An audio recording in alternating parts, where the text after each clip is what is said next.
Hi guys, welcome back to my physics lectures. और आज के लेक्चर में हम एक बढ़िया सा टॉपिक स्टार्ट करने वाले हैं and as you can see on the screen we are going to talk about thermal expansion. और देखो, जैसा भी पिछले कुछ एक लेक्चर से आप सुन रहे होगे, देख रहे होगे कि चीजें थोड़ी सी फिजिक्स में आसान हो गई हैं और रोटेशन खत्म हुआ था। उसके बाद बीच बीच में थोड़ी बहुत इंटरेस्टिंग चीजें आती रहती है, बट मोटे मोटे तौर पर अगर आप देखोगे तो चीजें उतनी ज्यादा डिफिकल्ट नहीं रही हैं। और यहाँ पे हम उसी सीरीज में आगे कंटिन्यू करेंगे। Thermal expansion is also considered to be one of the easier topics as far as class 11 physics is concerned। और देखो क्या होता है थर्मल एक्सपेंशन। देखो, ये तो मोटा मोटा सभी लोग जानते हैं कि किसी भी चीज को, अगर आयरन का पीस है, इस तरह का ऑब्जेक्ट, अगर आप उसका टेम्परेचर बढ़ाओगे तो थोड़ा बहुत आपने देखा है कि चीजें हल्का सा एक्सपैंड हो जाती हैं। और इस सिंपल से फिनोमेना को तो हम वैसे थर्मल एक्सपेंशन बोलते हैं। अब इसी को हम डीप में देखेंगे, इसके एप्लीकेशंस देखेंगे। ये सबको पता है कि भाई थर्मल एक्सपेंशन होता है, but as an engineer we will be interested in studying कि कितना होता है। जैसे अभी आप देखो स्क्रीन के ऊपर जो पिक्चर दिख रही है, इसमें आप ये देखोगे कि लेफ्ट साइड में there is a guy who is laying down the rails. Railway line बिछाने का काम चल रहा है सर्दी में। और सर्दी में तो बंदे ने रेलवे लाइन बढ़िया बिछा दी अच्छे से, और उसके बाद गर्मी में उसकी जो हालत हुई है, you can see that on the right side. I don't know whether the figure is actual और whether it is exaggerated, I don't know that, लेकिन मोटे मोटे तौर पे रेलवे लाइंस बिछाते टाइम अगर आप सर्दी में रेलवे लाइंस बिछाते हो और उसमें रेलवे की पटरियों के बीच में गैप नहीं छोड़ते हो, कभी अगर आपने ध्यान से देखा होगा तो आपको दिखेगा कि रेलवे की जो पटरियां होती है उसके बीच में थोड़े थोड़े गैप छोड़े जाते हैं। वो थर्मल एक्सपेंशन के लिए छोड़े जाते हैं। और अगर आप वो गैप नहीं छोड़ोगे तो कुछ कुछ ऐसी हालत हो जाएगी जो अपने को राइट हैंड साइड वाली पिक्चर के अंदर दिख रहा है। तो ये जानना बड़ा जरूरी है एज एन इंजीनियर कि भाई कितना गैप छोड़ना है। अब ये भी हो सकता है कि रेलवे लाइन इतनी बड़ी हो, ये आपकी रेलवे की पटरी की लंबाई, और उसके बाद आप बोलो कि नहीं, इतना बड़ा बड़ा गैप छोड़ देंगे तो गाड़ी पटरी से उतर जाएगी। Obviously that's not the thing. तो गैप कम से कम छोड़ना होगा, लेकिन इतना कम भी नहीं छोड़ना होगा कि थर्मल एक्सपेंशन उससे ज्यादा होने लगे और फिर बेंड होने की नौबत आ जाए। तो देयरफॉर एज एन इंजीनियर, जैसा मैं हमेशा बोलता हूं कि हमें कैलकुलेशंस में बड़ा इंटरेस्ट होता है कि भाई होता है एक्सपेंशन, मानते हैं, बट एग्जैक्टली कितना होता है, कितना लेंथ, कितना ब्रेड, कितना हाइट एक्सपैंड होता है, वो सारी चीजें कैलकुलेट करके अभी हम देखने वाले हैं यहाँ पे। तो चैप्टर स्टार्ट करते हैं। सबसे पहले तो बेसिक रीजन के ऊपर आते हैं कि अगर मॉलिक्यूलर लेवल पे देखो तो thermal expansion can be very easily explain. See, you know that everything is made up of atoms and molecules. अब मॉलिक्यूल्स के एटम्स के बीच में जो एवरेज डिस्टेंस होता है, वो यू नो वेरी वेल कि मॉलिक्यूल्स वगैरह जो है वो अपनी जगह पे ऑसिलेट करते रहते हैं और इनके बीच में कुछ ना कुछ गैप होता है। ये एवरेज डिस्टेंस टेम्परेचर के साथ साथ बढ़ जाता है। सी, जैसे ही आप किसी भी चीज का टेम्परेचर बढ़ाते हो, मॉलिक्यूल्स ज्यादा जोर से ऑसिलेट करते हैं। अब ज्यादा जोर से ऑसिलेट करेंगे तो इनके बीच का एवरेज डिस्टेंस थोड़ा सा बढ़ जाएगा। और आप देख लो कि अगर हर दो मॉलिक्यूल्स के बीच का एवरेज डिस्टेंस थोड़ा थोड़ा बढ़ जाता है तो ओवरऑल लेंथ अगर आप देखोगे, ब्रेड्थ देखोगे, हाइट देखोगे, हर चीज अगर आप देखोगे ऑब्जेक्ट की, तो थोड़ी बहुत इंक्रीज हो जाएगी। और इस तरीके से आप रफली मॉलिक्यूलर लेवल पे जाके थर्मल एक्सपेंशन को एक्सप्लेन कर सकते हो। अब हालांकि यहाँ पे जरूर मन में एक बात उठती है कि सर ये बात तो आप जो कह रहे हो तो ठीक है, फुल रिस्पेक्ट फॉर दैट, लेकिन कुछ अजीब तरीके की चीजें भी होती हैं। जैसे एक बच्चे ने मुझे एक बार क्लास में एग्जांपल दिया था कि सर मेरे पास एक प्लास्टिक की पन्नी है, पॉलिथीन, और उसको अगर मान लो मैं गर्म कर देता हूँ तो वो अजीब तरीके से बिहेव करती है, वो एक्सपैंड नहीं करती है, उल्टे इट गेट्स श्रिवल्ड अप, मतलब कुछ सिकुड़ जाती है और वट। देखो, प्लास्टिक की पन्नी का केस बिल्कुल अलग है। उसमें तो क्या होता है कि हल्की सी भी आग दिखाते हो तो प्लास्टिक मेल्ट वेल्ट होना शुरू हो जाती है, तो वो तो चीज ही अलग है, उसकी तो अपन बात नहीं करें। लेकिन फिर भी अगर उसकी बात ना भी करो तो भी बहुत सारे ऐसे मटेरियल्स भी होते हैं जिनका एक्सपेंशन बहुत अजीब तरीके से होता है। कुछ चीजें तो ऐसी भी होती हैं जिनको गर्म करने से वो एक्सपैंड नहीं करती है, वो थोड़ा कॉन्ट्रैक्ट होना शुरू हो जाती है। और इसको ये लोग एनॉमलस एक्सपेंशन बोलते हैं। जैसे ये बड़े प्रोमिनेंटली वाटर के केस में होता है कि पानी को अगर आप 0 से 4 डिग्री सेल्सियस के बीच में हीट करते हो तो वो एक्सपैंड नहीं होता, उल्टे कॉन्ट्रैक्ट होना शुरू हो जाता है। तो that means around 4 degree Celsius के आसपास का जो पानी होगा, वो अगर आप देखोगे तो उसकी मैक्सिमम डेंसिटी होगी, मिनिमम वॉल्यूम होगा, और उसके बाद 4 डिग्री सेल्सियस के बाद अगर आप फर्दर हीट करोगे तो एक्सपैंड होना शुरू हो जाएगा। तो ये ध्यान रखना कि हमेशा साइंस में we go step by step. ज्यादातर more than 90-95% materials thermal expansion का बहुत सिंपल सा रूल फॉलो करते हैं, जो भी हम क्लास 11th-12th लेवल पे देखेंगे, उसकी हम आईटी लेवल पे प्रिपरेशन करेंगे। और इसके सिवा जो अजीब अजीब से बिहेव करने वाले मटेरियल्स होते हैं वो जरूर कुछ होते हैं, लेकिन उनको आगे चल के धीरे धीरे जब आप इंजीनियरिंग लेवल पे जाओगे तो उनकी धीरे धीरे आगे स्टडी करी जाएगी। अभी मैं आपको जस्ट मनोरंजन के लिए कुछ एक एग्जांपल्स दिखा देता हूं, बट ये ध्यान रखना, मैंने नीचे लाइन लिखी दी है कि जो वियर्ड केसेस होते हैं उनको अभी हम इस लेवल के ऊपर नेग्लेक्ट करेंगे। हाँ, ये जरूर है कि कुछ एक पिक्चर्स मैं आपको दिखा दूंगा थर्मल एक्सपेंशन के ग्राफ्स की, जिससे थोड़ा सा आपको आइडिया लग जाएगा कि वियर्ड मटेरियल्स भी होते हैं, बट हम इनकी डिटेल्स में भी नहीं जाएंगे। जैसे ये आप देख लो, ये तो डेफिनेटली पता भी होना चाहिए, ये तो आपके कोर्स में भी है कि पानी का एनॉमलस एक्सपेंशन कैसे होता है। जैसा अभी थोड़ी देर पहले मैं बोल रहा था कि 0 से 4 डिग्री सेल्सियस के बीच में अगर आप देखो, अगर आप इसे हीट करते हो तो पानी का वॉल्यूम बढ़ता नहीं है, उल्टे 0 से 4 डिग्री सेल्सियस के बीच में पानी का वॉल्यूम कम होता है। कम होते होते एक पॉइंट के ऊपर ये वॉल्यूम मिनिमम होता है और 4 डिग्री सेल्सियस के बाद फिर और आगे हीट करोगे तो ये बिल्कुल डेफिनेटली इंक्रीज होगा, नो डाउट अबाउट दैट। तो पानी का एक्सपेंशन अगर आप देखो तो बड़ा अजीब तरीके से होता है। और उसके साथ साथ एक छोटी सी बात ये भी है कि ये स्ट्रेट लाइन नहीं है, ये कर्व है। स्ट्रेट लाइन का मतलब है कि वॉल्यूम टेम्परेचर के साथ साथ लीनियरली इंक्रीज करना चाहिए। बहुत सारे मटेरियल्स के लिए अप्रोक्सीमेटली ये चीज ट्रू होती है, लेकिन वाटर के लिए आप देखो क्लियरली ये स्ट्रेट लाइन इंक्रीज नहीं है, ये कर्व वाली इंक्रीज है। ये एक और थोड़ी सी एनॉमलसनेस की थोड़ी सी और प्रॉब्लम होती है। तो पानी तो खैर थोड़ा अजीब है, पर पानी से भी ज्यादा अजीब अजीब चीजें होती हैं। जैसे आप ये देख लो, there is a material called Invar.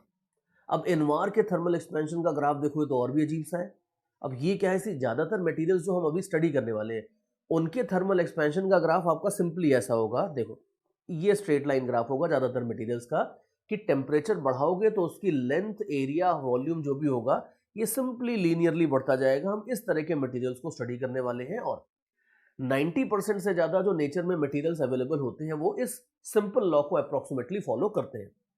तो हमारा मेन स्टडी का एरिया तो ये रहेगा, लेकिन फिर भी थोड़ा सा इंटरेस्टिंग चीजें हम पहले देख रहे हैं जिनको हम स्टडी नहीं करेंगे बट जिनके बारे में पता होना चाहिए, ताकि आपको शुरू से आइडिया रहे कि हम बहुत सारी कॉम्प्लिकेटेड चीजें आगे और देखने वाले हैं इंजीनियरिंग लेवल पे।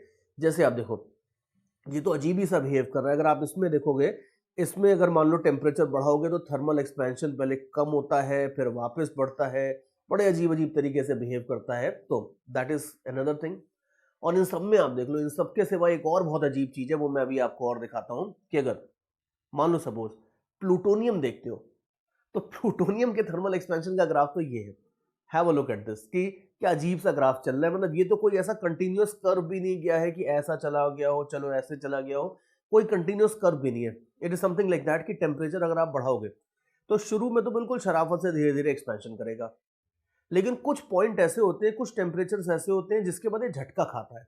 सी, झटका खाने का मतलब है कि सडन चेंज होता है एक तरीके से। तो कोई बंदा अगर मान लो ऐसे ऐसे ऐसे ग्रेजुअली चल रहा हो तो ठीक है, लेकिन ऐसे ऐसे ऐसे चलते चलते एकदम से अगर मान लो यूं होता है तो जर्क टाइप का जो होता है वो आप देख लो। यहां लग रहा है कि वॉल्यूम बड़े आराम से अगर आप देखोगे तो बड़ी शराफत से बढ़ रहा था ऐसे, फिर सडनली एकदम से जर्क लगेगा और जर्क लगते ही सडनली वॉल्यूम एकदम से बढ़ जाएगा, फिर थोड़ी देर शराफत से बढ़ेगा, फिर जर्क लगेगा and so on and so fourth. और उसके बाद ज्यादा ही हीट करना शुरू कर दोगे तो फिर आगे कॉन्ट्रैक्ट होना भी शुरू हो जाएगा। वियर्ड है, मतलब वियर्डों का भी वियर्ड है ये तो पॉइंट ये है कि जैसा हमेशा 11th-12th लेवल पे होता है या और जूनियर लेवल पे होता है कि शुरू शुरू में जब हम साइंस के किसी भी फिनोमेना को स्टडी करना शुरू करते हैं, we start with simple things, बहुत कॉम्प्लिकेटेड चीजों में नहीं जाते हैं। और मेजॉरिटी चीजें सिंपल तरीके से ही बिहेव करती हैं बाय गॉड्स ग्रेस। मेजॉरिटी चीजें कॉम्प्लिकेटेड नहीं होती हैं, तो वो हम पहले स्टडी करते हैं और उसके बाद 2-4% जो अजीब अजीब लोग होते हैं उनको बाद में हैंडल कर लिया जाता है। तो वो आपको मैंने थोड़ी सी झलकियां दिखा दी हैं कि ये आगे चल के जब आप स्पेशलाइज करोगे, मान लो प्लूटोनियम का यूज करके या आप सपोज कुछ ऑब्जेक्ट बना रहे हो आगे चल के at a much much higher level, then you will have to consider all these weird kind of expansions. लेकिन जब तक आप वो नहीं करते हो तब तक आपको उसमें परेशान होने की जरूरत नहीं है। हम यहाँ पे नॉर्मल मटेरियल्स की बात करेंगे और नॉर्मल मटेरियल्स जिस तरीके से थर्मल एक्सपेंशन करते हैं उसको हम स्टडी करने वाले हैं। और अब नॉर्मल मटेरियल्स की स्टडी को हम थोड़ा सा और आगे बढ़ाते हैं, उसमें थोड़ा सा और डीप में जाते हैं। सी, नॉर्मल मटेरियल्स की स्टडी लोगों ने बड़े डिटेल में करी हुई है कि किस तरह से थर्मल एक्सपेंशन होता है, क्यों होता है। अब उसमें रफली तो मैंने ये बोल दिया था कि मटेरियल अगर आप देखोगे कोई भी दो मॉलिक्यूल्स तो उनके बीच में ऐसा स्प्रिंग जैसा फोर्स होता है और किसी भी टेम्परेचर पे ये ऑसिलेट करते रहते हैं। जब टेम्परेचर बढ़ेगा तो ऑसिलेशन और जोरदार हो जाएंगे। अब और बड़े बड़े ऑसिलेशंस होंगे तो इनके बीच का गैप बढ़ जाएगा। सुनने में तो ठीक लगता है, लेकिन इसको थोड़ा सा अगर और डिटेल में देखो तो इसको एक्सप्लेन इस तरह से किया जाता है। सी, दो मॉलिक्यूल्स का मैं एक सिस्टम लेता हूं like the one shown in figure here. इसमें आप एक मॉलिक्यूल को तो फिक्स्ड मान लो, ठीक है, दोनों को ऑसिलेशन देखो या एक को फिक्स मान के दूसरे का उसके रिलेटिव मोशन देख लो, बात तो एक ही है। तो हम क्या करने वाले हैं, हम कहते हैं कि भाई दो को देखना जरा कॉम्प्लिकेटेड है, एक को आप कर दो फिक्स, तो ये है फिक्स्ड, और इसके रिलेटिव दूसरे का जो मोशन हो रहा है उसको देखते हैं। मान लेते हैं सपोज कि हमने मटेरियल को ठंडा किया, खूब ठंडा किया, बिल्कुल 0 केल्विन के आसपास लेके आ गए, सच दैट कि ये वाला मॉलिक्यूल भी मूव करना बंद कर गया। बिकॉज बिल्कुल 0 केल्विन पे आ जाओगे तो आपको पता है कि मॉलिक्यूल्स की काइनेटिक एनर्जी बिल्कुल खत्म हो जाती है, they all kind of become stationary. तो बिल्कुल 0 केल्विन पे अगर आप आते हो तो ये तो स्टे फिक्स था ही, और ये भी मॉलिक्यूल आपका स्टेशनरी हो जाएगा। सारे मॉलिक्यूल्स मटेरियल के अंदर स्टेशनरी हैं और उनके बीच में कुछ ना कुछ डिस्टेंस होगा। ये जो इंटरमॉलिक्यूलर डिस्टेंस होगा ये एक तरह से अगर आप देखोगे तो स्प्रिंग की नेचुरल लेंथ की तरह होगा, नेचुरल लेंथ के बराबर होगा, और this will determine the length of the object at this particular time. लेकिन अगर आप इसके टेम्परेचर को बढ़ाते हो तो इस मॉलिक्यूल को कुछ ना कुछ काइनेटिक एनर्जी मिलेगी, इसकी वजह से ये ऑसिलेट करना शुरू करेगा। और अब एक चीज ध्यान से देखो कि अगर ऑसिलेशन होता है तो ऑसिलेशन में अगर ये नॉर्मल सिंपल सा स्प्रिंग है, जैसा हम आइडियल स्प्रिंग देखते हैं, तो किसी भी आइडियल स्प्रिंग में हमें पता है कि ऑसिलेशन जितना इधर होता है उतना ही उधर भी होता है। तो इसका मतलब ये है कि जितना, अगर मान लो सपोज ये मॉलिक्यूल को काफी ज्यादा काइनेटिक एनर्जी भी मिल गई और ये बड़े बड़े ऑसिलेशंस भी कर रहा है, तो ऑन एन एवरेज अगर आप देखोगे तो दोनों मॉलिक्यूल्स के बीच का डिस्टेंस बढ़ेगा नहीं, सेम ही रहेगा। बिकॉज जितना कम हो रहा है उतना ही अगर ज्यादा भी हो रहा है, मान लो सपोज मैं आपको 10 टॉफीज देता हूं, फिर 10 टॉफीज ले लेता हूं, फिर 10 देता हूं, फिर 10 ले लेता हूं, बार बार करता रहता हूं, तो मैंने आपको एवरेज टॉफी कितनी दी है? 0। तो सेम चीज यहां पे कि अगर ऑसिलेशन दोनों साइड में बराबर एम्पलीट्यूड का होता है तब आप देखो तो आपको ओवरऑल थर्मल एक्सपेंशन नहीं दिखाई देगा, ओवरऑल आपको ये दिखेगा कि दोनों मॉलिक्यूल्स के बीच का डिस्टेंस तो सेम रह गया। तो जो मैंने शुरू में आर्गुमेंट दिया था वो सुनने में तो ठीक लग रहा है, लेकिन अगर आप डीप में जाके देखोगे तो वो थर्मल एक्सपेंशन को सेटिस्फैक्टरी तरीके से एक्सप्लेन नहीं कर सकता है। और इसीलिए लोगों ने उसके ऊपर खूब सारी एक्सपेरिमेंट्स किए, खूब सारी थ्योरीज लिखी, और सारी थ्योरी और एक्सपेरिमेंटेशन के बाद जो फाइनल रिजल्ट निकल के आया वो ये निकल के आया कि दो मॉलिक्यूल्स के बीच का जो स्प्रिंगी नेचर होता है, जो इफेक्टिवली हम स्प्रिंग जैसा फोर्स मानते हैं इनके बीच का, एक्सपेरिमेंटली साइंटिस्ट ने ये निकाला कि ये जो स्प्रिंग जैसा फोर्स होता है ये एग्जैक्टली एक आइडियल स्प्रिंग जैसा नहीं होता है, ये एक एसिमेट्रिक स्प्रिंग जैसा होता है। और ये ऐसा स्प्रिंग होता है जो कंप्रेस होने में ज्यादा परेशान हो जाता है। जब आप इसे कंप्रेस करने की कोशिश करो तो ये आपके ऊपर बैक फोर्स ज्यादा लगाता है, और इसको एक्सपैंड होने में उतनी दिक्कत नहीं होती। इसको अगर आप खींचोगे तो ये आपके ऊपर बैक फोर्स उतना ज्यादा नहीं लगाएगा। ये इन लोगों ने कंक्लूजन निकाला कि कंप्रेशन इसका मुश्किल होता है, एक्सपेंशन आसान होता है। ये ध्यान से देखो कि ये हुक्स लॉ को फॉलो करने वाला आइडियल स्प्रिंग बिल्कुल नहीं है, ये अजीब सा स्प्रिंग है। बट ठीक है, एक्सपेरिमेंटली नेचर ने जो चीजें सेट कर रखी हैं वो तो माननी पड़ेंगी। तो काफी सारे एक्सपेरिमेंटेशन और थ्योरीज के बाद ये रिजल्ट निकल के आया कि दो मॉलिक्यूल्स के बीच का जो स्प्रिंगी फोर्स होता है वो एक एसिमेट्रिक स्प्रिंग के जैसा होता है। भाई अगर ऐसा है तब आप देखो होगा ये कि अगर आप इसको ऑसिलेट करना शुरू करोगे इस वाले ब्लॉक मॉलिक्यूल को, तो ये कंप्रेशन अगर इसका मुश्किल है तो कंप्रेशन वाले साइड में अगर आप देखो तो इसका डिस्प्लेसमेंट कम होगा, एक्सपेंशन वाले साइड में डिस्प्लेसमेंट ज्यादा होगा। अब आप देख लो कि अगर ऑसिलेशन की, मानता हूं कि मीन पोजीशन ये है ऑसिलेशन की, यहां पे फोर्स 0 है, लेकिन अगर इस साइड एम्पलीट्यूड और इस साइड एम्पलीट्यूड अलग अलग है तो you can easily see that the average distance between molecules, average क्या होगा, इन दोनों का जो मिड पॉइंट होगा, जिसको मैं यहां ग्रीन एरो से डिनोट कर रहा हूं, इन दोनों एक्सट्रीम पोजीशन का जो मिड पॉइंट होगा वो इस वाली पोजीशन से थोड़ा सा इधर शिफ्ट हो जाएगा। तो देयरफॉर जैसे जैसे आप काइनेटिक एनर्जी ज्यादा दोगे वैसे वैसे ऑसिलेशंस और बड़े होंगे, लेकिन और बड़े ऑसिलेशन का मतलब है कि दोनों साइड बराबर बराबर बढ़त नहीं मिलेगी, एक्सपेंशन वाले साइड में ज्यादा बढ़त मिलेगी। तो ये ग्रीन एरो एक तरीके से इन दोनों का एवरेज होता है, किसका, जो ग्रीन डॉटेड लाइंस है इन दोनों एक्सट्रीम पोजीशंस का एवरेज वाला जो पॉइंट है वो धीरे धीरे धीरे धीरे आगे शिफ्ट होता जाता है। और इसी वजह से आपको मॉलिक्यूल्स के बीच का एवरेज डिस्टेंस बढ़ा हुआ दिखता है when the kinetic energy of individual molecules is increased.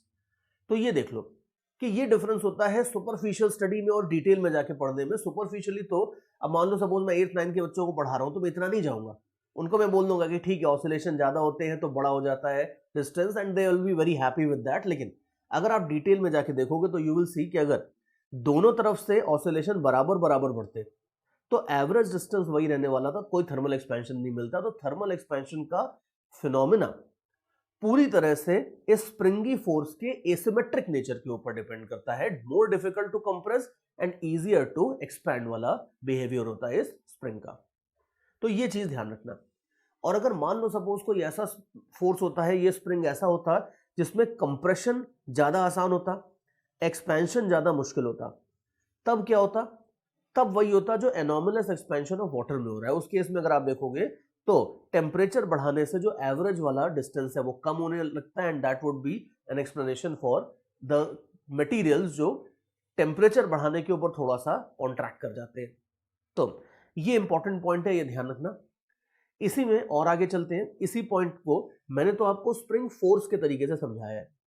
कई बार लोग इसे फोर्स नहीं, कई बार लोग इसे पोटेंशियल एनर्जी वाले तरीके से देखते हैं, उसको भी मैं आपको दिखाता हूं। और कई बार ये लोग क्या करते हैं कि ये मैकेनिक्स की पुरानी प्रॉपर्टी यूज करते हैं। याद करो, मैकेनिक्स में हमने देखा था कि पोटेंशियल एनर्जी का जो डेरिवेटिव होता है, लिख भी देता हूं मैं, माइनस du/dx अगर आप देखोगे तो ये फोर्स के बराबर हो जाता है। ग्रेडियंट जो होता है पोटेंशियल एनर्जी का, ये आपको दे देता है फोर्स।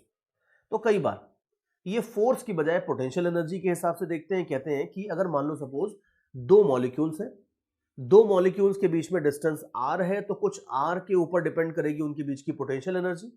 तो ये ग्राफ बनाते हैं पोटेंशियल एनर्जी वर्सेस r का। ध्यान से देखो कि ये इन्होंने यहां पे लिखी है पोटेंशियल एनर्जी u, और ये डिस्टेंस है इनके बीच का r। अब अगर u वर्सेस r का ग्राफ बनाओगे तो ये ग्राफ इन्होंने एक्सपेरिमेंटली बना के देखा। ये ग्राफ इन्होंने कहा कि भाई ये ग्राफ कुछ इस तरीके का आता है, जैसे मैंने रेड वाला कर्व बना रखा है, और इस कर्व के बेसिस के ऊपर भी ये एक्सप्लेनेशन दिया जा सकता है जो मैं भी दे रहा था। सी, हमें पता है कि डेरिवेटिव इसका जो होगा ग्राफ का, मतलब पोटेंशियल एनर्जी का, वो आपको देगा फोर्स। अब आप खुद ही देख लो कि ये जो ग्राफ बना है इसमें ये वाला साइड क्लियरली ज्यादा स्टीप है। जो R0 है वो इनके बीच का मीन पोजीशन है। R0 का मतलब ये है कि अगर मैं 0 केल्विन के ऊपर लेके जाता हूं मॉलिक्यूल्स सिस्टम, पूरे सिस्टम को, तो मॉलिक्यूल्स के बीच का जो डिस्टेंस होगा वो R0 है। और अब इसके बाद आप देखो कि पोटेंशियल एनर्जी का ग्राफ इधर और इधर अगर आप देखोगे तो ये एसिमेट्रिक है। स्लोप लेफ्ट साइड में ज्यादा है, राइट साइड में कम है। तो दैट मीन्स कि अगर आप टेम्परेचर बढ़ाओगे, टेम्परेचर बढ़ा के आपने ये ब्लू वाला लेवल अटेन कर लिया, तो यू कैन सी कि जब ये मॉलिक्यूल्स, जब आपका ये वाला मॉलिक्यूल ऑसिलेट करना शुरू करेगा, सी जब 0 केल्विन था तब ये ऑसिलेट तो करेगा ही नहीं, लेकिन जब हायर टेम्परेचर पे जाओगे तो ऑसिलेशन होगा। अब ऑसिलेशन में आर की वैल्यू जब कम करोगे उस समय आप देख लो कि ज्यादा स्टीप है, ये फोर्स ज्यादा लगेगा। यहां पे अगर आप देखोगे तो ये स्टीपनेस कम है, ये फोर्स कम लगेगा। तो जो एसिमेट्रिक स्प्रिंग मैं बोल रहा था उसी को इन्होंने ग्राफ के फॉर्म में यहां पे दे दिया है कि अगर एक्सपेंशन वाले टाइम पे फोर्सेस कम है, स्लोप कम है, और कॉन्ट्रैक्शन वाले टाइम पे स्लोप ज्यादा है, तो इसका मतलब है कि वही एसिमेट्रिक नेचर आ जाता है। और ये जो ऑसिलेशन होगा यहां से यहां तक का, या थोड़ा और अगर टेम्परेचर बढ़ाता हूं तो इट लुक्स क्लियरर, अगर ये ऑसिलेशन होगा तो इसका जो मिड पॉइंट होगा, आप खुद ही देख लो कि ये मिड पॉइंट R0 से थोड़ा सा आगे लाई करेगा, और अगर ये आगे लाई करेगा तो this will correspond to thermal expansion. ये बात है। ग्राफ पता होना चाहिए अपने को, बिकॉज देखो ज्यादा बेटर अंडरस्टैंडिंग तो वो स्प्रिंग वाले, एसिमेट्रिक स्प्रिंग वाले मॉडल से बनती है, उससे चीजें 100% क्लियर हो जाती हैं। लेकिन कॉम्पिटिटिव एग्जाम्स में जो लोग क्वेश्चंस देते हैं वो क्वेश्चन इस ग्राफ के ऊपर आते हैं। बड़ा फैंसी सा नाम भी होता है, ये जो ग्राफ्स होते हैं उसको लेनार्ड जोन्स पोटेंशियल बोलते हैं, which is fine, we are just respecting the old scientist, nothing more than that. लेकिन आप ये देख लो कि ये ग्राफ पता होना चाहिए, और इस ग्राफ का अगर मान लो सपोज नेचर सिमेट्रिक होता, ये ग्राफ पैराबोला की तरह के सिमेट्रिकल चला जाता, उस केस में R0 के इधर और उधर स्लोप सेम होते, फोर्सेस सेम होते, ये सिमेट्रिक स्प्रिंग वाली सिचुएशन को करस्पॉन्ड करता, और यहां पे कोई थर्मल एक्सपेंशन नहीं होता। लेकिन रेड वाला जो ग्राफ बना हुआ है इसमें एसिमेट्रिक स्लोप होने की वजह से थर्मल एक्सपेंशन 100% होगा।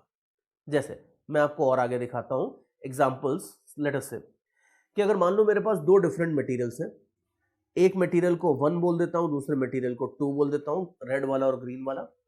अब इन दोनों के पोटेंशियल एनर्जी वर्सेस आर का ग्राफ ऐसा है। इन दोनों के दो मॉलिक्यूल्स लिए, और इन दोनों मॉलिक्यूल्स के बीच का जो फोर्स होता है उसके corresponding potential energy versus R का ग्राफ ऐसा है। और मान लो मैं इसमें बोलता हूं कि कौन से मटेरियल का थर्मल एक्सपेंशन ज्यादा होगा, तो यू कैन इजीली सी कि इसमें वन का थर्मल एक्सपेंशन ज्यादा होगा, बिकॉज मिनिमम तो आप देख लो दोनों ने अटेन करी है। लेकिन इसके बाद ये वाला ग्राफ अगर आप देखोगे तो ये वाला ग्राफ स्टीप कम है, सॉरी ये स्टीप ज्यादा है, ये कंपैरेटिवली अगर आप देखोगे तो इसका स्लोप कम है राइट हैंड साइड पे, जबकि लेफ्ट हैंड साइड पे देखोगे तो दोनों ऑलमोस्ट कंपेरेबल है। तो एटलीस्ट शुरू शुरू वाले रीजन में अगर आप देखोगे तो 1 के केस में थर्मल एक्सपेंशन ज्यादा होगा, 2 के केस में कम होगा। अगर इस लेवल तक काइनेटिक एनर्जी आप दे देते हो तो जो 1 वाला ग्राफ है उसका मिड पॉइंट लगभग यहां पे लाई करेगा, लेकिन 2 वाले के लिए अगर आप देखोगे तो मिड पॉइंट यहीं पे लाई करेगा। ऑब्वियसली 1 का थर्मल एक्सपेंशन ज्यादा होगा। तो पोटेंशियल एनर्जी ग्राफ की एसिमेट्री बोल दो या फोर्स की एसिमेट्री बोल दो, अल्टीमेटली बात तो एक ही होती है। और देख लो, अब जैसे have a look at this picture also कि दो अलग अलग मटेरियल्स हैं, लेफ्ट वाला जो है उसको 1 बोल देता हूं, राइट साइड वाले को 2 बोल देता हूं। इसमें यू कैन इजीली सी कि फिर बोलता हूं कि किसमें थर्मल एक्सपेंशन ज्यादा होगा, तो यार यहां तो कोई कॉन्टेस्ट ही नहीं है, यहां तो क्लियरली 1 जीतेगा, बिकॉज 2 तो सिमेट्रिक है। 2 अगर आप देखो तो 2 तो सिमेट्रिक है, 2 के अंदर अगर आप देखोगे तो थर्मल एक्सपेंशन ऑलमोस्ट होगा ही नहीं, 1 के अंदर प्रॉपर थर्मल एक्सपेंशन होगा, ये बात है। तो ये ग्राफ वाफ है, थोड़ा सा ये समझ लो, और ये ग्राफ और स्प्रिंग का asymmetric nature gives you a much better idea कि थर्मल एक्सपेंशन क्यों और कैसे होता है। और आगे चलते हैं। अब देखो, यहां तक तो हमने थोड़ी सी बच्चों वाली बात करी है, इन द सेंस कि हमने लेनार्ड जोन्स पोटेंशियल थोड़ी बड़ी बड़ी बातें सुनने में जरूर करी है, लेकिन यहां तक हमने कोई न्यूमेरिकल कैलकुलेशन नहीं किया है। हमने खाली ये समझा है कि भाई थर्मल एक्सपेंशन होता क्यों है। अब मैं आपको आगे लेके चलता हूं कि कितना होता है। क्यों का जवाब हमने दे दिया है, अब हम देखेंगे कि कितना थर्मल एक्सपेंशन होता है, इसके प्रॉपर लॉज होते हैं, रूल्स होते हैं, वो जरा हम स्टडी करते हैं। देखो, थर्मल एक्सपेंशन का जो फंडामेंटल लॉ है वो बड़ा सिंपल सा है। अगेन आई विल रिपीट कि हम यहाँ पे नॉर्मल मटेरियल्स की बात कर रहे हैं, एनॉमलस अजीब मटेरियल्स के बारे में हम यहाँ पे कुछ भी नहीं बोलने वाले हैं। तो ज्यादातर जो नॉर्मल मटेरियल्स होते हैं उनके लिए थर्मल एक्सपेंशन का लॉ बड़ा सिंपल सा होता है। थर्मल एक्सपेंशन का लॉ ये होता है कि अगर मान लो मेरे पास कोई भी अजीब सा शेप का मटेरियल है और इसके ऊपर मैं चौक से 2 पॉइंट्स मार्क कर देता हूं, ए और बी, ठीक है, let me mark them A and B. अब इनके बीच में डिस्टेंस आप देख लो, ए और बी के बीच में मान लो सपोज एक सर्टेन टेम्परेचर टी पे इनके बीच में डिस्टेंस था एल। तो ऑब्वियसली अगर आप टेम्परेचर को थोड़ा सा बढ़ाओगे तो ए और बी को ज्वाइन करने वाली लाइन आप देखो, इस ज्वाइनिंग लाइन के ऊपर बहुत सारे मॉलिक्यूल्स होंगे। इन सारे के सारे मॉलिक्यूल्स के बीच में डिस्टेंस थोड़ा थोड़ा थोड़ा थोड़ा बढ़ता जाएगा, तो आपको ओवरऑल कुछ इंक्रीज मिलेगा। और मान लेते हैं कि अगर हम टेम्परेचर को थोड़ा सा बढ़ाते हैं dt अमाउंट से, तो ए और बी के बीच में जो डिस्टेंस था वो भी थोड़ा सा ही बढ़ेगा बाय एन अमाउंट dl। और एक्सपेरिमेंटली ये देखा गया है कि जो ये इंक्रीज इन लेंथ होता है ये एक तो टेम्परेचर चेंज के डायरेक्टली प्रोपोर्शनल होता है, विच यू माइट से कि सर कॉमन सेंस है, इसमें इतनी क्या एक्सपेरिमेंट की जरूरत है। ठीक है, चलो मान लिया कॉमन सेंस है कि जो चेंज इन लेंथ है वो एक तो चेंज इन टेम्परेचर के प्रोपोर्शनल होता है, ज्यादा टेम्परेचर बढ़ाओगे तो ज्यादा लेंथ इंक्रीज होगी, that's kind of common sense also.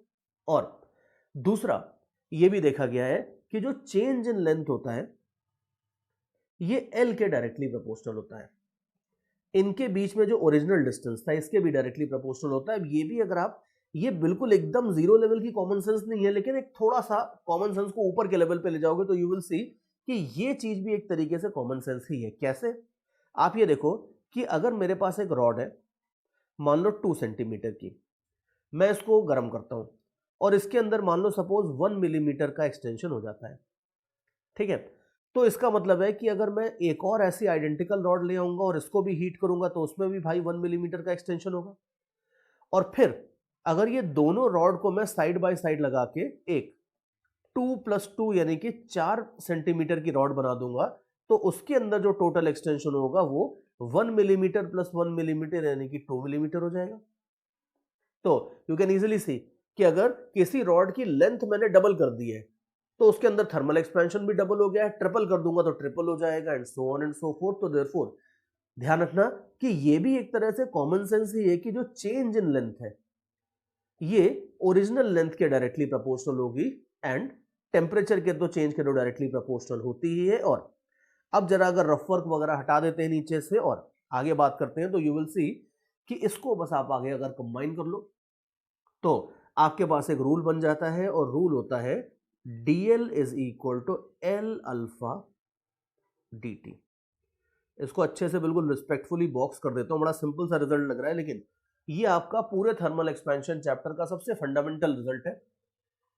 पूरे थर्मल एक्सपेंशन का एक तरह से आप मान लो F equal to M A type का रिजल्ट है। इससे सारा का सारा थर्मल एक्सपेंशन आगे स्टडी किया जाएगा। बट ये ध्यान रखना कि ये जो रिजल्ट आता है, ये रिजल्ट आपको बताता है कि अगर किसी भी ऑब्जेक्ट के ऊपर 2 पॉइंट्स लगा दिए जाएं, हॉरिजॉन्टली लगा दो, वर्टिकली लगा दो, डायगोनली लगा दो, कैसे भी लगा दो, किसी भी मटेरियल के ऊपर 2 पॉइंट ले लेते हो, they are separated by a distance L, और अगर मैं टेम्परेचर थोड़ा सा इंक्रीज करता हूं तो उनके बीच में डिस्टेंस थोड़ा सा इंक्रीज हो जाता है, और जो डिस्टेंस इंक्रीज होगा this is given by dl equal to L alpha dt। हाँ, अल्फा का तो मैं नाम ही बताना भूल गया। अल्फा जो भाई होते हैं अपने, ये जो अल्फा है, unfortunately the worst thing about alpha इसकी प्रोपोर्शनलिटी साइन के जैसा लगता है, so don't confuse between them. और अल्फा जो होता है इसको ये लोग बोलते हैं कोएफिशिएंट ऑफ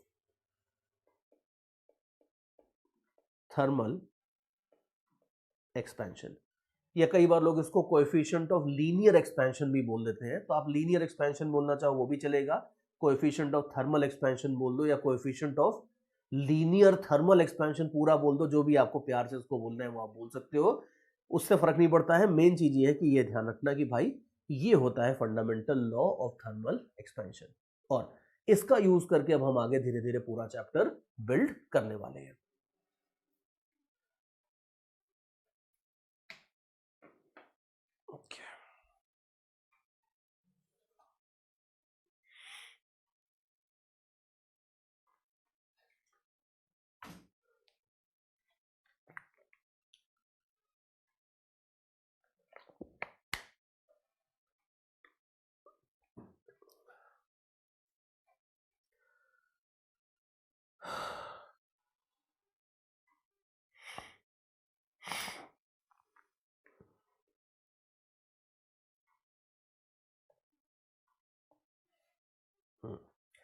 ठीक है, चलो आगे चलते हैं।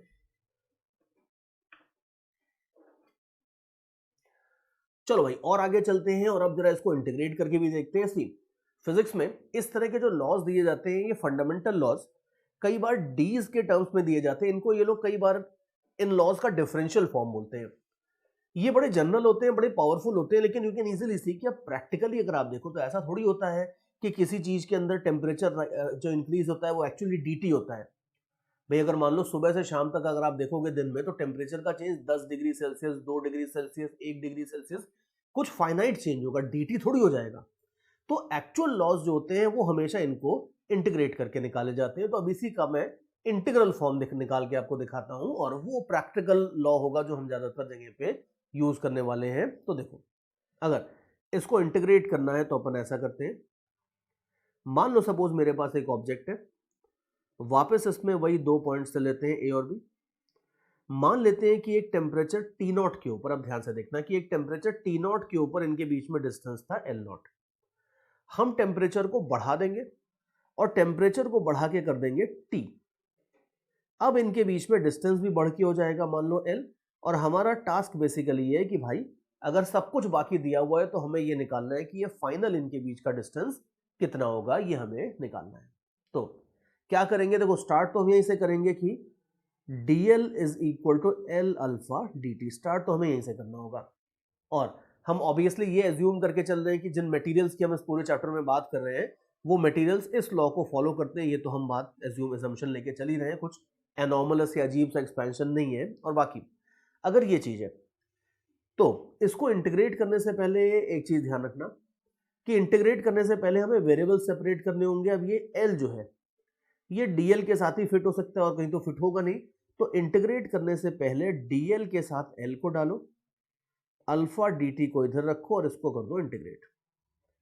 और ये भी ध्यान रखो कि इन most of the normal cases alpha integral के बाहर चला जाएगा, क्योंकि अल्फा तो मटेरियल पे डिपेंड करता है, टेम्परेचर पे तो डिपेंड करता नहीं है। तो ज्यादातर मटेरियल्स के लिए जो अल्फा है ये टेम्परेचर के इंडिपेंडेंट होता है, रफली एटलीस्ट अप्रोक्सीमेटली। तो मैं फिर भी लिख देता हूं यहां पे, if alpha is independent of temperature, then आप अल्फा को बाहर ले आओगे और इसको दोनों साइड पे आप कर लो इंटीग्रेट। अभी देखो इंटीग्रेट करके हो जाएगा ln l is equal to alpha T. Limits आप देख लो, जब टेम्परेचर था T0 तब इस ऑब्जेक्ट की लेंथ थी L0, और जब टेम्परेचर हो जाएगा T तब इस ऑब्जेक्ट की लेंथ हो जाएगी L। तो अब अगर आप दोनों साइड पे रख दोगे वैल्यूज तो ln L upon L0 is equal to alpha T minus T0। ये आपके पास बन जाएगी इक्वेशन। और थर्मल एक्सपेंशन जैसा सिंपल चैप्टर में वी वर नॉट एक्सपेक्टिंग कि लॉग वॉग आ जाएगा, लेकिन लॉग आ जाता है। चलो अभी यहाँ पे थोड़ी देर तक तो लॉग हमारे साथ रहेगा, फिर हटा देंगे इसको, बट एटलीस्ट इसको अगर हम थोड़ा सा और इधर उधर कर लेते हैं तो you will have L by L0 is equal to e raise to alpha into T minus T0।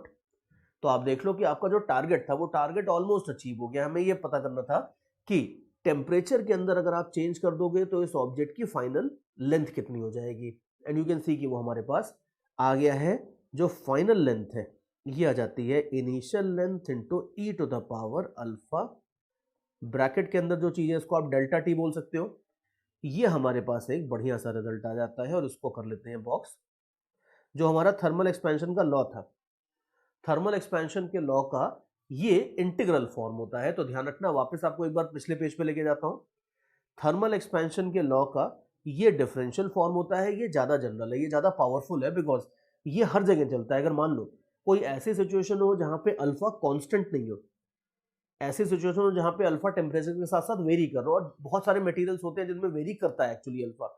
तो अगर अल्फा टेम्परेचर के साथ साथ वेरी कर रहा है तब आप यहीं से शुरू करोगे, तब आप ये वाला रिजल्ट यूज नहीं करोगे। लेकिन अगर ऐसा सिचुएशन है कि अल्फा कांस्टेंट है तो आप इस रिजल्ट को आराम से यूज कर सकते हो। और ये हमें बताता है कि टेम्परेचर के साथ साथ लेंथ एक्सपोनेंशियली बढ़ती है। और एक और बड़ा मिसकंसेप्शन होता है फिजिक्स में कई बार कि कोई भी चीज अगर मैं बोल देता हूं कि यार ये चीज एक्सपोनेंशियली बढ़ रही है, तो लोगों को कई बार लगता है कि अच्छा इसका मतलब है कि बहुत तेजी से बढ़ रही है। नहीं, एक्सपोनेंशियल ग्राफ का मतलब ये नहीं होता है कि चीज तेजी से ही बढ़ेगी।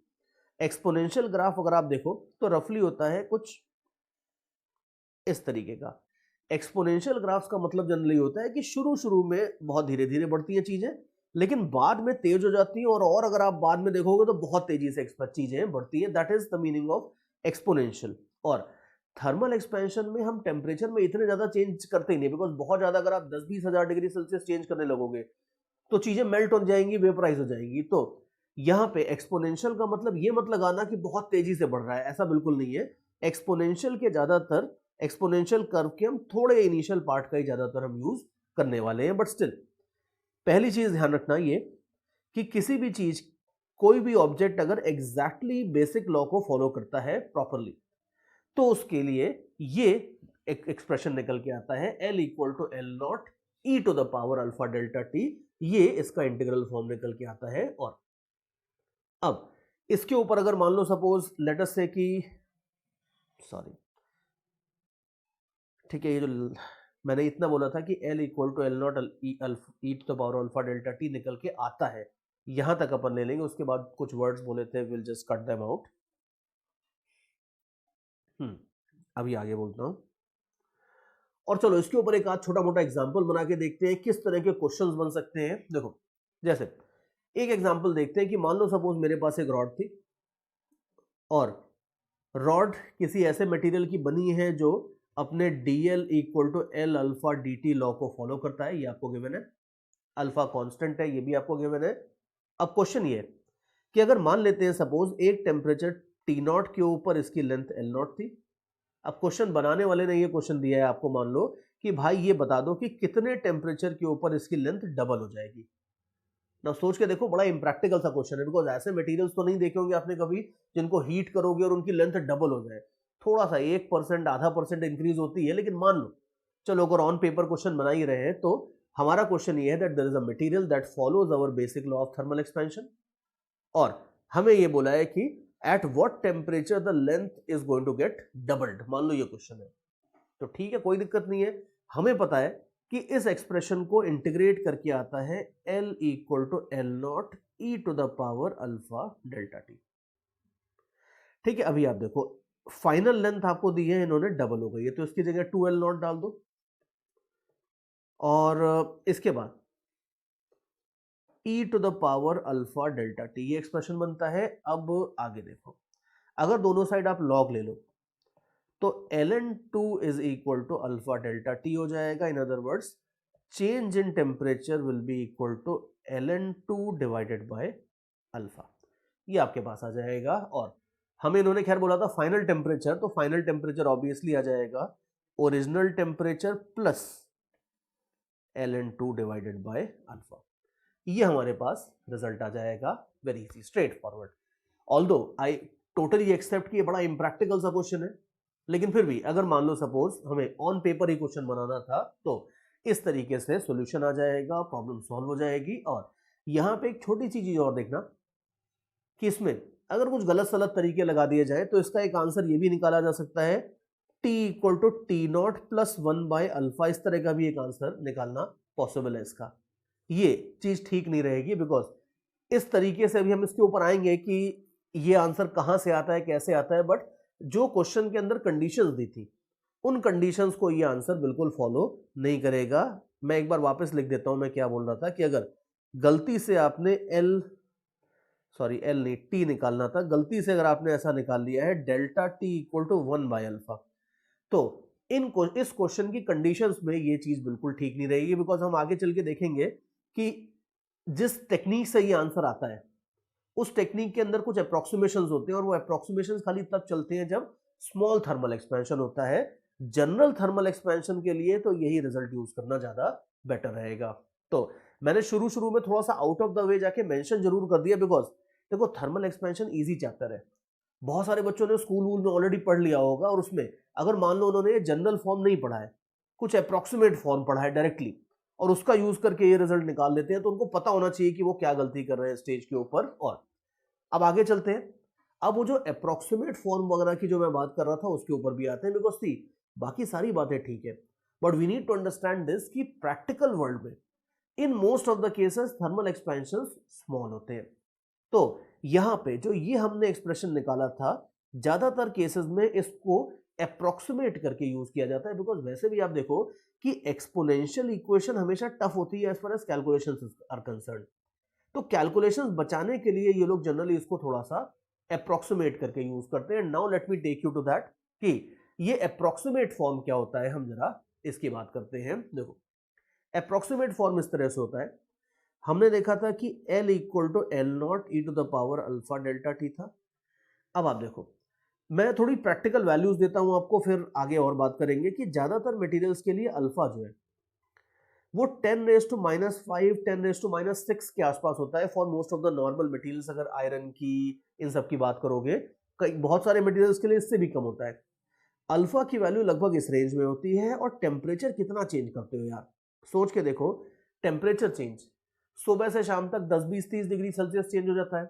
थोड़े इंडस्ट्रियल टूल्स बनाओगे तो 100-200-400 डिग्री सेल्सियस चेंज हो जाएगा। भाई हजारों डिग्री सेल्सियस का टेम्परेचर चेंज करोगे तब तो आयरन वायरन भी सब मेल्ट होने शुरू हो जाएंगे। तो जनरली जो टेम्परेचर चेंज होते हैं वो बहुत ज्यादा आप देख लोगे तो लगभग 500-1000 मान लो, सपोज चलो 1000 कर लेते हैं, तो 10⁻³ के ऑर्डर का चेंज होगा टेम्परेचर में। अब आप खुद ही देखो कि रियल लाइफ में जो अल्फा डेल्टा टी का प्रोडक्ट होता है वो जनरली 10⁻² के ऑर्डर का होता है, which I hope you can see is certainly much less than 1। और हमें पता है, याद करो अब जरा बेसिक मैथमेटिक्स में वापस जाओ, बेसिक मैथ्स की बड़ी छोटी सी भूली बिसरी याद में वापस आपको दिलाने वाला हूं। यहाँ पे एक चीज लेके आने वाला हूं। आपको याद होगा कि हमने बेसिक मैथ्स में देखा था जब अप्रोक्सीमेशन, वहां मैंने आपको एक एक्सपोनेंशियल अप्रोक्सीमेशन बताया था, और मैंने ये बताया था कि अगर e to the power x है और x का वैल्यू मच लेस देन 1 है, मतलब 1/100 है, 1/50, 1/20, इस तरह से बहुत स्मॉल वैल्यू अगर आपके x पास x की, तो e to the power x को हम अप्रोक्सीमेटली 1 प्लस x बोल सकते हैं। ये मैंने आपको बताया था बेसिक मैथमेटिक्स में अप्रोक्सीमेशंस में एक्सपोनेंशियल अप्रोक्सीमेशन के हेडर में। अगर ये याद है then I must say that you are doing exceedingly well, because ये एक ऐसी चीज है जो बहुत कम यूज होती है फिजिक्स में, और बहुत पहले मैंने बताई थी। ज्यादातर बच्चे यहां तक आते आते भूल जाते हैं, लेकिन फिर भी वहां पढ़ा होता है तो जब मैं दोबारा बताता हूं तो याद आ ही जाता है। तो अगर फिर भी आपको पहले से याद था then trust me you are doing exceedingly well. नहीं याद था और बताने पे याद आ गया है तब भी अच्छी बात है, you are still doing well. लेकिन अगर मान लो सपोज आपने वो पार्ट ओमिट ही कर दिया था, उस पार्ट को आपने देखा ही नहीं था, पढ़ा ही नहीं था और उसको छोड़ के आगे बढ़ गए तो भाई फिर वीडियो को जरूर पॉज कर दो। बिकॉज ध्यान रखना कि वीडियो लेक्चर्स कितने भी अच्छे हों, अगर उनको सीक्वेंशियली अच्छे से नहीं देखोगे तो आपको उतना फायदा नहीं होने वाला है। और खासकर फिजिक्स में तो दिक्कत आने आएगी because physics is a very very continuous subject.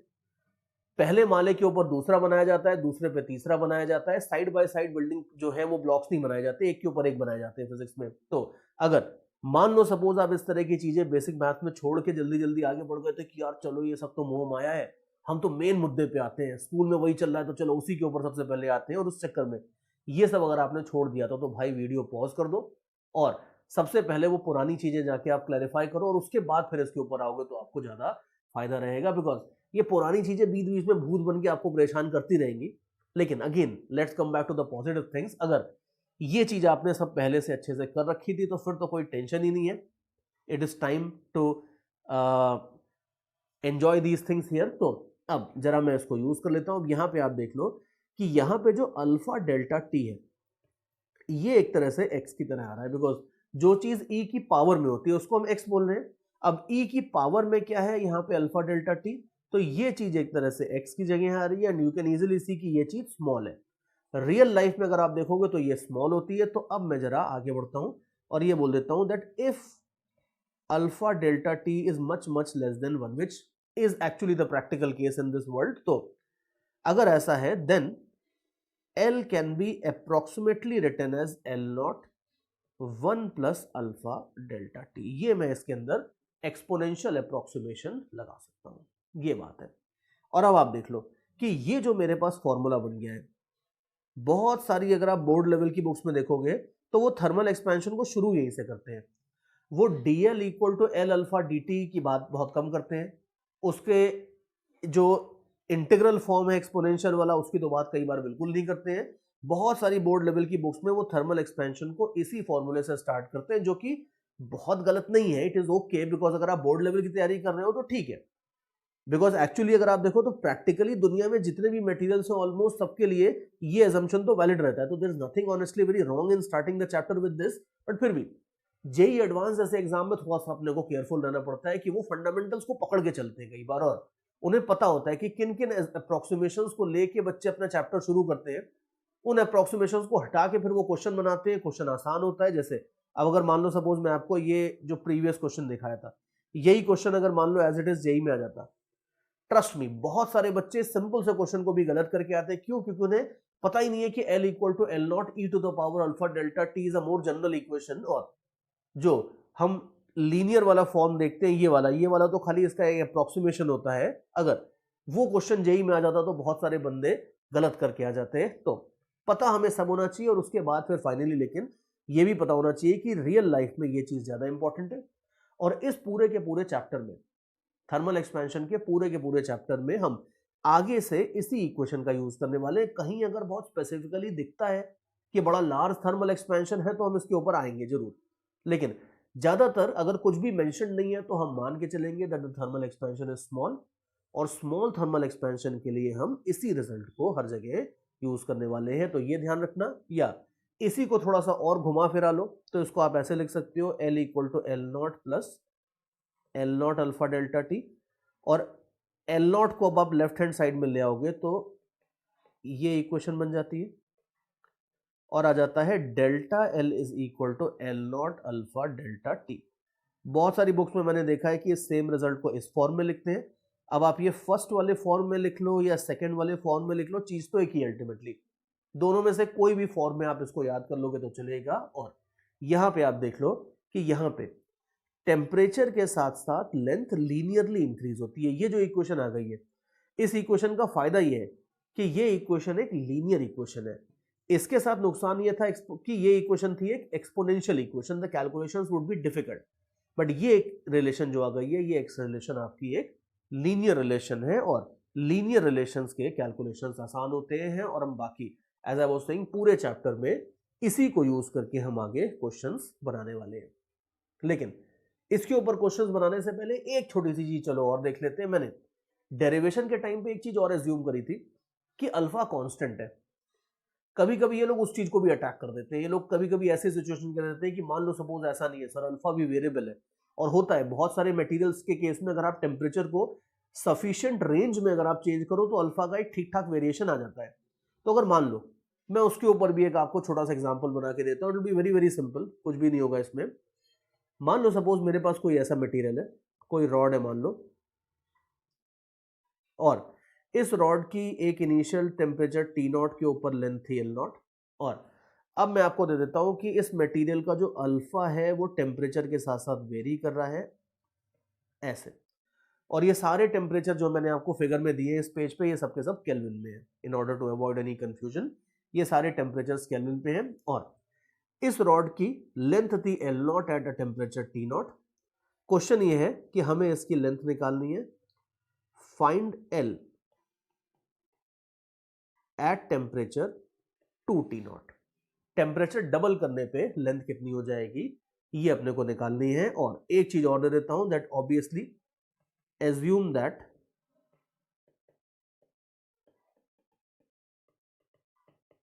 It follows the law L equal to, sorry, it follows the law, जो हमारा ओरिजिनल थर्मल एक्सपेंशन का लॉ था, it follows the law D L is equal to L alpha D T. मतलब अब ये लिखने वाली बात नहीं है, लेकिन ठीक है, just to be on the safer side हम इस चीज को लिख देते हैं कि एज्यूम दैट कि ये सिंपल थर्मल एक्सपेंशन को लॉ को फॉलो करने वाली चीज है। बस इसमें गड़बड़ इतनी है इस चीज के साथ कि इसका अल्फा वेरिएबल है, और अब हमें निकालना है कि एक हायर टेम्परेचर पे इसकी लेंथ कितनी हो जाएगी सपोज। अब देखो, सही तरीका तो इसको प्रोसीड करने का यही है कि आप इसे बिल्कुल वैसे ही स्टार्ट करो जैसे हमने थोड़ी देर पहले अपने इंटीग्रल फॉर्म की डेरिवेशन स्टार्ट करी थी। dl upon l is equal to alpha into d t. सी कुछ भी नहीं है, जो हमारी डेरिवेशन अभी हमने देखी थी वैसे ही करना है। बस अल्फा कांस्टेंट मान के इंटीग्रल के बाहर नहीं निकालना है, अल्फा की जगह आपको a plus B T put कर देना है, और कुछ नहीं है। अब दोनों साइड इंटीग्रेट कर लो। तो दोनों साइड अगर आप इंटीग्रल लगा दोगे तो आप देख लो, लेफ्ट हैंड साइड तो वही हो जाएगा ln of length, right hand side हो जाएगा at plus B T square by 2। जब टेम्परेचर टी नॉट था तब लेंथ एल नॉट थी, और हमें वो टेम्परेचर निकालना है जब लेंथ 2l नॉट हो जाएगी। तो आप लिमिट्स भी लगा दो, and you can easily see कि कोई ऐसी बड़ी बात नहीं है इसमें। लेफ्ट हैंड साइड आप देखोगे तो ये हो जाएगा ln2, राइट हैंड साइड अगर आप देखोगे तो ये हो जाएगा a t minus T not b by 2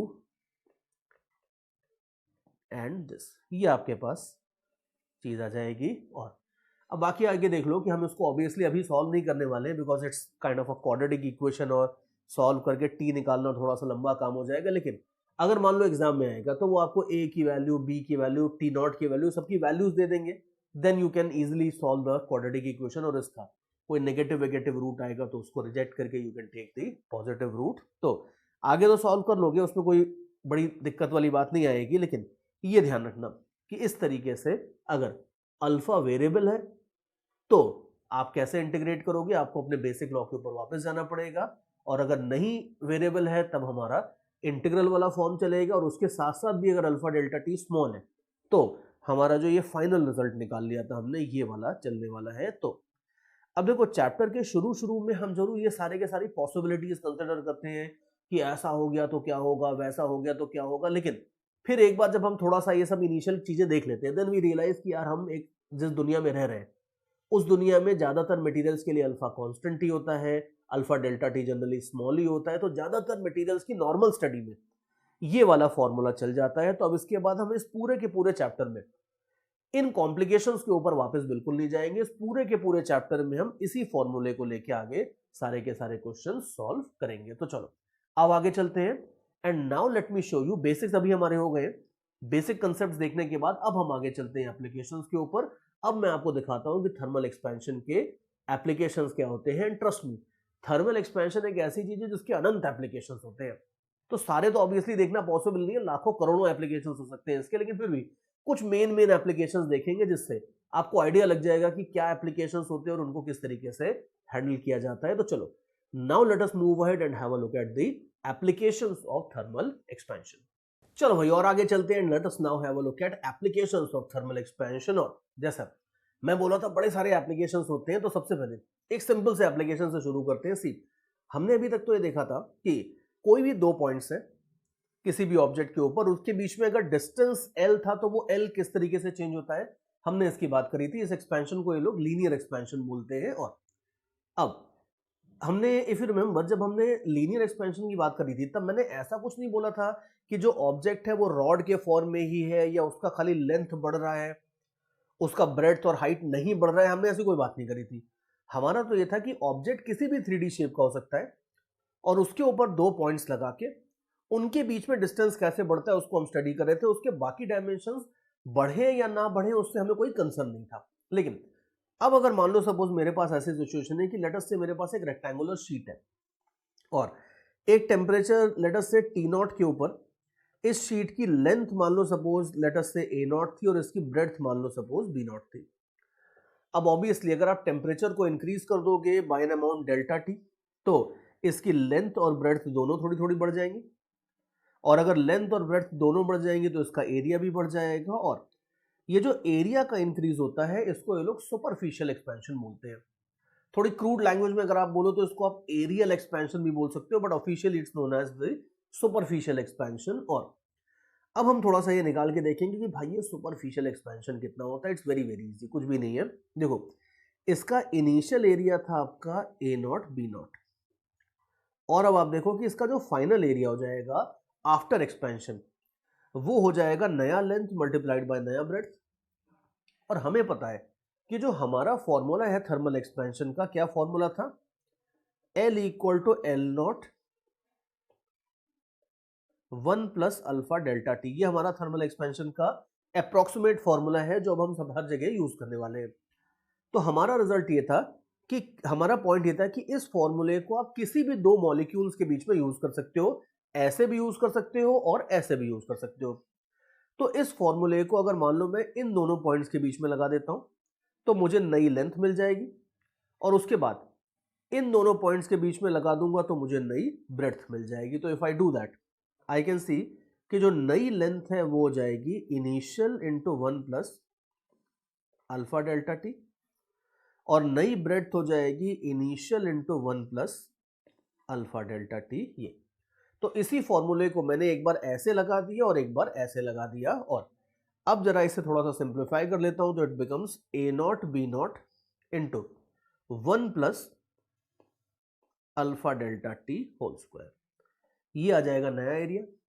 और याद करो हम कर क्या रहे थे, बेसिकली हम ऐसा कुछ फॉर्मूला ढूंढना चाहते थे कि नए एरिया और पुराने एरिया के बीच में क्या रिलेशन होगा, and you can see that we are almost there. नया एरिया इज इक्वल टू पुराना area into 1 plus alpha delta t का स्क्वायर। ये आपके पास दोनों एरियाज के बीच में रिलेशन आ जाता है। ठीक है, इट लुक्स वेरी नाइस, लेकिन it is going to look nicer now because इसमें आप एक अप्रोक्सीमेशन आगे और भी कर सकते हो। सी याद करो कि हमारा जो ये फॉर्मूला था, this formula was derived under the assumption that alpha delta T is small as compare to 1। अब अगर ये है तो याद करो कि अगर अल्फा डेल्टा टी 1 के कंपैरिजन में स्मॉल होता था तो हम एक्सपोनेंशियल अप्रोक्सीमेशन से पहले एक और अप्रोक्सीमेशन हमने देखा था जिसको हम बाइनोमियल अप्रोक्सीमेशन बोलते थे। वो क्या था, 1 plus x whole raise to n is approximately equal to 1 plus nx if x is much less than 1।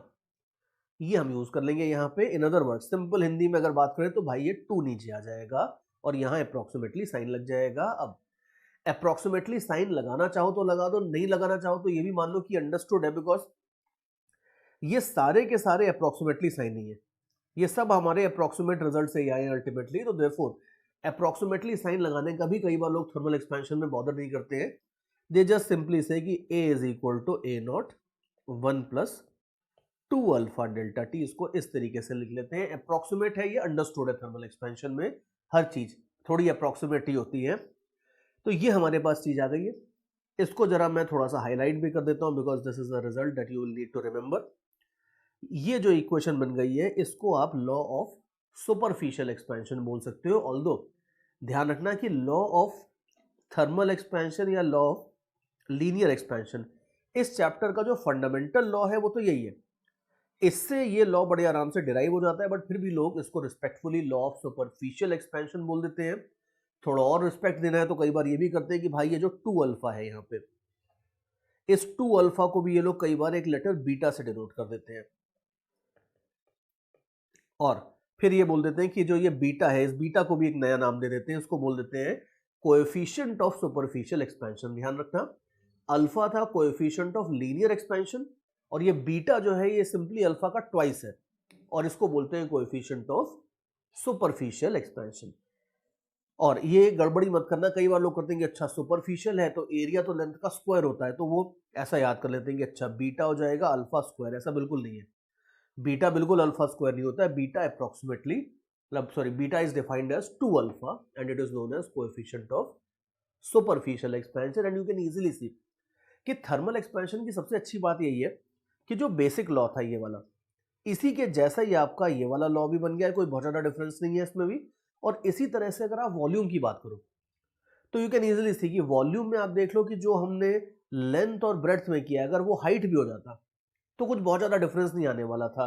तो जैसे हमने सुपरफिशियल एक्सपेंशन देखा है, वैसे ही हम क्यूबिकल एक्सपेंशन भी देख सकते हैं। और इसमें यू कैन इजीली सी, मतलब I will not even bother making a cuboid और anything, you can easily see कि final volume is equal to initial volume into 1 plus alpha delta t का क्यूब हो जाएगा, which will be equal to 1 plus 3 alpha delta T. और इस 3 alpha को ये लोग कोएफिशिएंट ऑफ क्यूबिकल एक्सपेंशन बोलते हैं। कई बार लोग इसको एक सिंगल लेटर गामा से डिनोट कर देते हैं, और this gamma is coefficient of cubicle expansion of material. ये बात है। और लास्टली ये मत सोचना कि जो मैंने रिजल्ट्स डिराइव किए हैं वो खाली रेक्टेंगल के लिए वैलिड, रेक्टेंगुलर एरिया के लिए वैलिड होंगे या एक क्यूबॉइड के लिए वैलिड होंगे। अगर मान लो सपोज लेट अस से कि मेरे पास एक सर्कल भी होता और सर्कल के लिए मैं बोलता कि क्या सर्कुलर एरिया के लिए ये रिजल्ट वैलिड होगा, the answer is yes, 100% valid होगा। इनफैक्ट सर्कुलर क्या, किसी भी जनरल एरिया के लिए ये रिजल्ट वैलिड होगा। बिकॉज मानता हूं कि मैंने ये रिजल्ट रेक्टेंगल के लिए डिराइव किया है, लेकिन भाई उसके पहले हम तो पूरा का पूरा इंटीग्रेशन भी देख चुके हैं। और याद करो कि इंटीग्रेशन में हमें पता है कि किसी भी बड़े एरिया को पतले पतले रेक्टेंगल्स में तोड़ा ही जा सकता है, उसी से हम पूरा एरिया अंडर द कर्व निकालते थे। तो अगर किसी भी जनरल एरिया को रेक्टेंगल्स के कॉम्बिनेशन से बनाया जा सकता है, तो जो रिजल्ट आपने रेक्टेंगल के लिए डिराइव किया है भाई, वो रिजल्ट अल्टीमेटली किसी भी जनरल एरिया के लिए वैलिड होगा। और इसी तरीके से ये जो रिजल्ट आ गया है, ये रिजल्ट किसी भी जनरल वॉल्यूम के लिए वैलिड होगा। तो ध्यान रखना कि V और A दोनों को कैलकुलेट करने के छोटे छोटे रिजल्ट्स हम यहाँ पे अभी निकाल चुके हैं। ये बड़ी सिंपल सी लेकिन पहली एप्लीकेशन होती है as far as thermal expansion is concerned.